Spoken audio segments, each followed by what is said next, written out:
Everyone. তো আজকে আমি তোমাদের আরেকটা টপিক শেখাবো। আমরা তো সবাই ম্যাপ বা গ্লোব দেখেছি কি ওর উপর 7টা কন্টিনেন্ট আছে, তাই না? কিন্তু আসলে কোটি কোটি বছর আগে সব কন্টিনেন্ট গুলো একসাথে জয়েন্ট ছিল। এতগুলো কন্টিনেন্ট ছিল না, একটা বড় কন্টিনেন্ট ছিল, ওটাকে বলা হতো সুপার কন্টিনেন্ট। ওটার নাম ছিল প্যানজিয়া। এই হচ্ছে প্যানজিয়া। এটা আসলে একটা গ্রিক শব্দ যেটার মানে অল ল্যান্ডস। এবার যেহেতু প্যানজিয়া একটাই এই সুপার কন্টিনেন্ট ছিল, তাহলে বাকিটা নিশ্চয়ই পুরো ওশেন ছিল। এবার এই বড় ওশেনটার নাম ছিল আবার প্যানথেরাসা। কিন্তু এবার ব্যাপার হচ্ছে এই কন্টিনেন্ট গুলো একসাথে এসে আবার এখন আলাদা কি করে হলো? আসলে এই কন্টিনেন্ট গুলো কিছু প্লেটের উপর অবস্থিত। ওশেন গুলো ওশেনিক প্লেটের উপর অবস্থিত আর কন্টিনেন্ট গুলো কন্টিনেন্টাল প্লেটের উপর।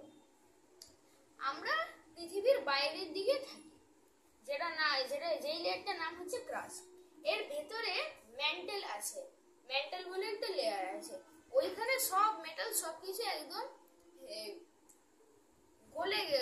গলা অবস্থায় আছে। ওখানে লাভা আছে।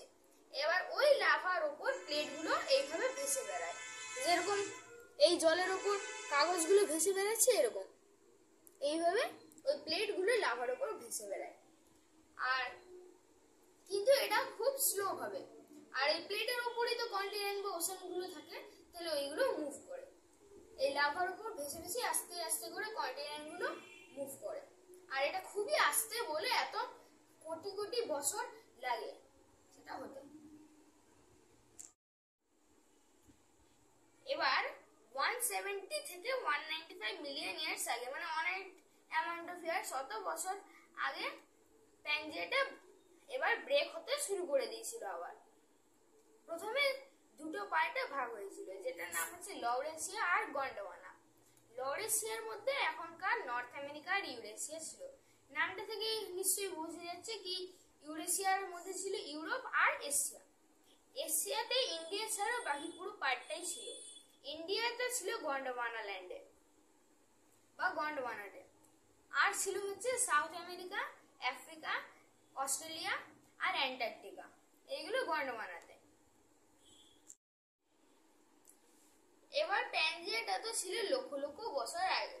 তো এখনকার হিউম্যান এভিডেন্স পেলো কোত্থেকে কি প্যানজিয়াটা ছিল? অনেক রকমেরই ইনফরমেশন আছে যেগুলো পেয়েছে আর্কিওলজিস্ট, জিওলজিস্টরা। তার মধ্যে আমি দুটো বলছি। একটা হচ্ছে ডিএনএ এভিডেন্স। আলাদা আলাদা কন্টিনেন্টেরও মানুষদের ডিএনএ দেখা গেছে সেম। আর হচ্ছে ফসিলস। একটা কন্টিনেন্টে ধরে একটা ডাইনোসর পাওয়া গেছে, অন্য একটা কন্টিনেন্টেও, ওটা হয়তো ওই কন্টিনেন্ট থেকে অনেক দূরে, ধরো সাউথ আমেরিকা আর আফ্রিকা, এর মধ্যে তো একটা বড় সি আছে, কিন্তু এই দুটোতেই ধরো সেম ডাইনোসর পাওয়া গেছে, ডাইনোসরের ফসিলস। এইটা আরেকটা প্রুফ। এইভাবেই জানতে পেরেছে কি লক্ষ লক্ষ বছর আগে নিশ্চয়ই এইগুলো একসাথে ছিল।